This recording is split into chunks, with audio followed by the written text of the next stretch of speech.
Hola con todos, les saluda el doctor Ricardo Freile y hoy vamos a hablar de un tema que viene en relación con el que vimos la otra vez en YouTube, ¿se acuerdan? Sobre las causas de falla cardíaca.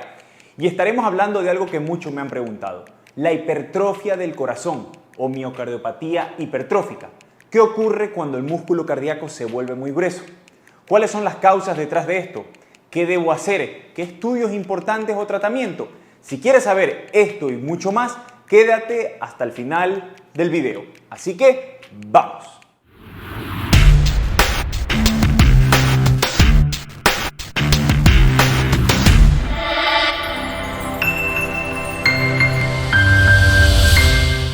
Y para comenzar hablando sobre la miocardiopatía hipertrófica, es importante que ustedes entiendan que el problema que ocurre en esta enfermedad es que el músculo cardíaco, como cualquier parte del músculo de nuestro cuerpo, se hipertrofia, o sea, se engruesa, se hace más grande de lo normal.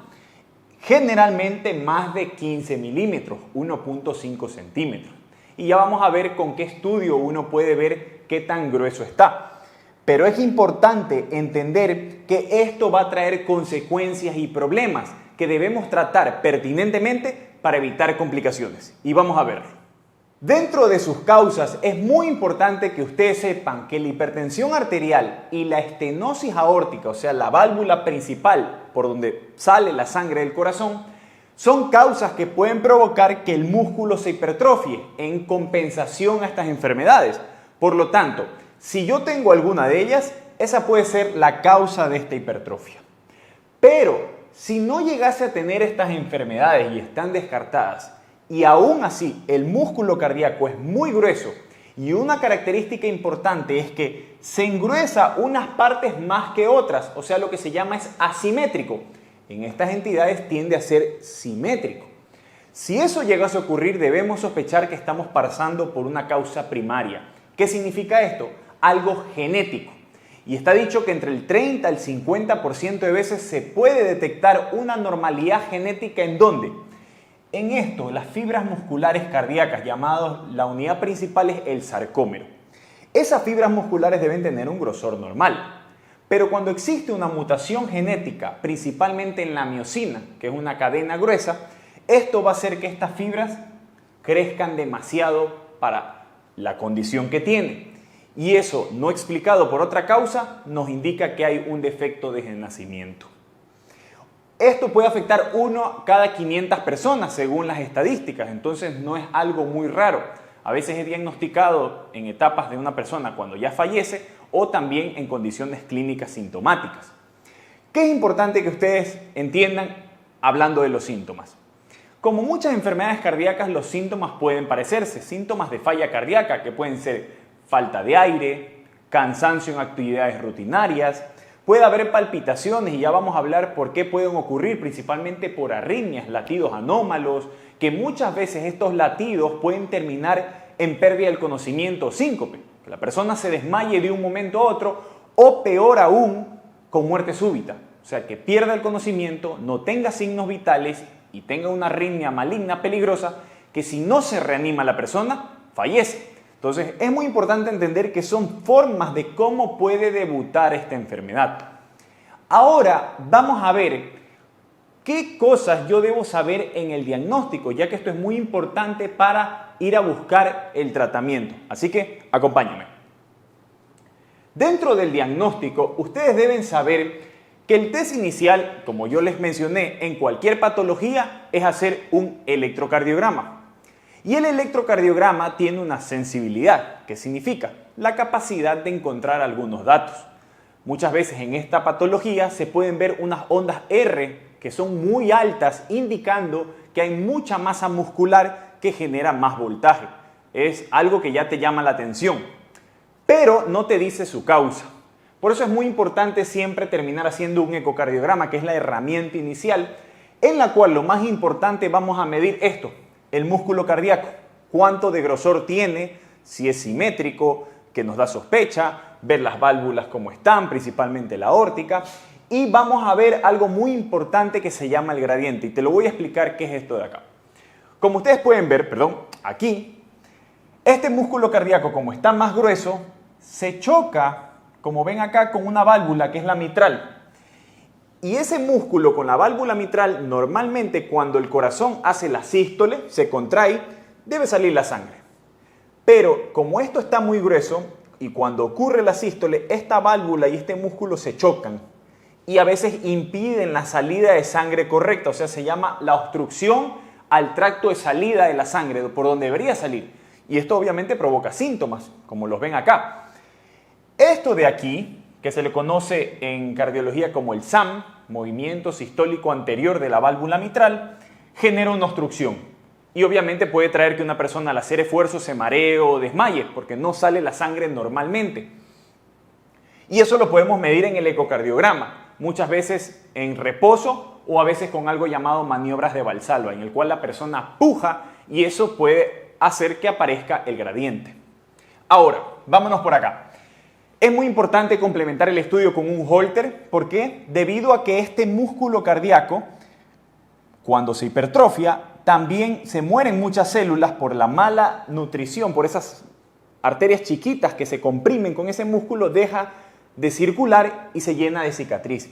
Y esas cicatrices pueden generar arritmias ventriculares o fibrilación auricular porque, como este músculo está tan grueso, genera mucha resistencia al paso de la sangre de la aurícula al ventrículo.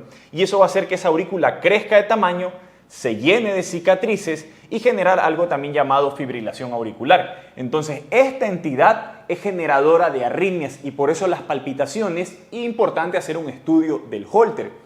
Otro estudio importante es una prueba de esfuerzo. Esto de aquí hemos hablado que hay deportistas que fallecen por esta condición y en el esfuerzo la adrenalina, la taquicardia puede originar la arritmia o la obstrucción del tracto. Entonces es muy importante a estas personas someterle una prueba de esfuerzo para ver cómo se comporta la presión, si no hay arritmias, si la tolera bien, y eso también es algo pronóstico.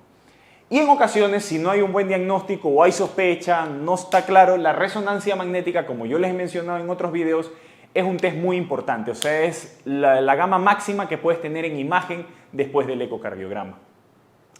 Ahora, es muy importante que ustedes sepan que dentro del tratamiento, y antes de ir allá, esto también deben de saber, que deben suscribirse al canal, ponerle al botón de me gusta para hacer que este video llegue a otras personas, darle a la campanita para que te estén notificando de los otros videos interesantes como este que estaré subiendo y así con su ayuda esto llega información a muchas más personas, crece más el canal y todos nos beneficiamos. Así que sigamos en el tratamiento. Y es muy importante recordar que inicialmente se utilizan fármacos beta bloqueantes, calcioantagonistas y diuréticos para el manejo sintomático, para hacer que este corazón tenga más tiempo de llenarse bien, porque como está tan grueso, no hay un buen llenado y con esto lo vamos a hacer que se enlentezca y se llene mucho mejor, evitar que se sobrecargue de volumen.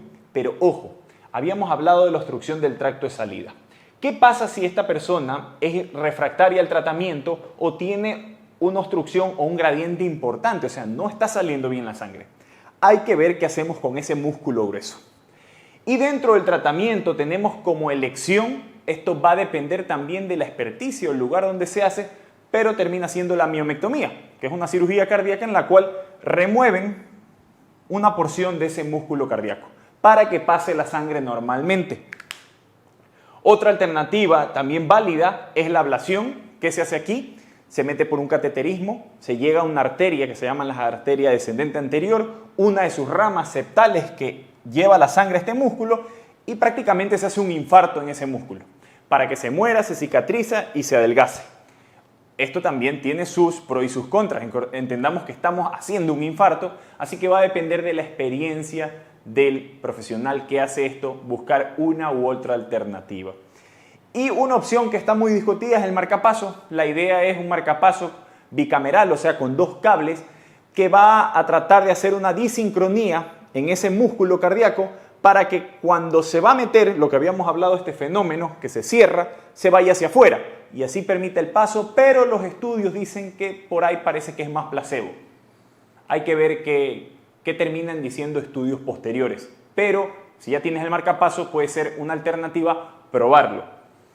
Muy importante que si alguien tiene obstrucción o te diagnostican obstrucción del tracto de salida, tener cuidado con depletarte de volumen, estar deshidratado, utilizar muchos diuréticos, porque la baja de volumen va a hacer que ese tracto se obstruya más y empeoren los síntomas. Así que tener mucho cuidado, y también con los vasodilatadores que bajan la presión arterial. Es muy importante la nitroglicerina. Todos estos fármacos pueden empeorar el cuadro clínico. Fibrilación auricular. Cuando nosotros tenemos algún episodio de fibrilación auricular con esta enfermedad, debemos anticoagular sí o sí. No hay alternativa. Debido a que está demostrado que aumenta el riesgo de trombos al cerebro 8 veces más. Así que no hay que usar ni una escala, simplemente el tener la fibrilación indica anticoagulación.